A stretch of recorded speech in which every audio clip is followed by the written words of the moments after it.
All right, so I'm picking back up on part 3 where the OB allowed me to try for a VBAC after 3 C-sections. All right, so when I had arrived at the hospital, my baby was head down, but during labor, he turned transverse.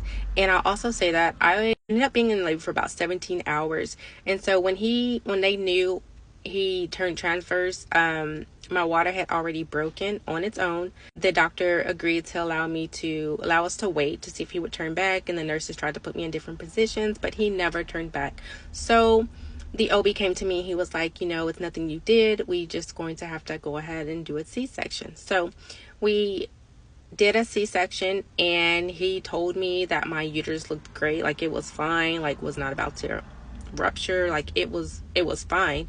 And he even told me I was okay to go on to have more C-sections later. That was my attempt, and although it did not end in a VBAC, like I got to see that, hey, like my body can do this, like my body can go into labor. God answered prayers, like he protected me on a almost 4-hour drive, 3.5-hour drive while in labor. Didn't let anything happen. He allowed the entire staff to be so nice and compassionate towards me. I didn't get any grief or anything about driving and having this many C-sections. My uterus didn't rupture. Like, I got prayers answered, and I got to see that, hey, I can do this. My body can do this. So that experience led me to go ahead, and when I got pregnant with my 5th child, that led me to try for a VBAC after 4 C-sections. And I'll also add that when I went to I believe it was like my 6 weeks postpartum checkup, my OB, I asked her, I was like, how do you feel about me trying for a VBAC, now that I've had 4 C-sections, when that time comes? And she was like, I don't see a problem with it. So that right there let me know that, that it is possible. OBs, all types of, all doctors, they're going to have their different opinions, and especially if they're not experienced in something, which is okay.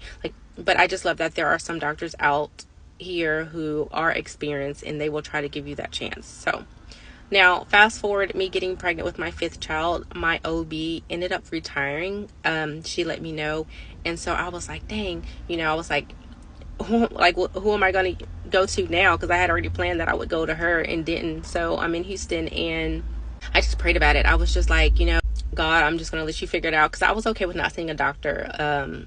Because I didn't go see her until I was like almost 5 months. So it was like 4 or 5 months. So closer to 5 months. So I was okay this time around with waiting until at least then to see my first OB appointment. I was okay with that.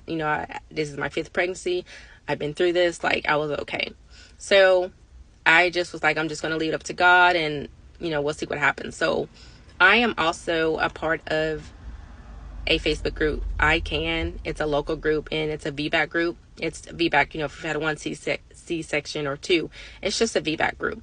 And somebody had mentioned this doctor that was an hour from me, 1 hour. I wish I had known before. But this doctor was an hour from me in Pasadena. All right, so I had called that doctor's office, gave them my name and information, and I think 2 weeks had gone by and I hadn't heard from the doctor. And so I was like, let me just call. So I called, and I got him on the phone, and he was like, yeah, I've been meaning to call you. I've just been busy. So he asked me some questions, and, why didn't I have the VBAC after the 3 C-sections, and told him what happened. And I had sent over my records, and he agreed to take me on he was like, I think we have a good chance of having a VBAC after 4 C-sections. So he took me on. I will pick back up, I guess that will be part 4. I will pick back up on my experience with this doctor, and this is where I had the VBAC after 4 C-sections.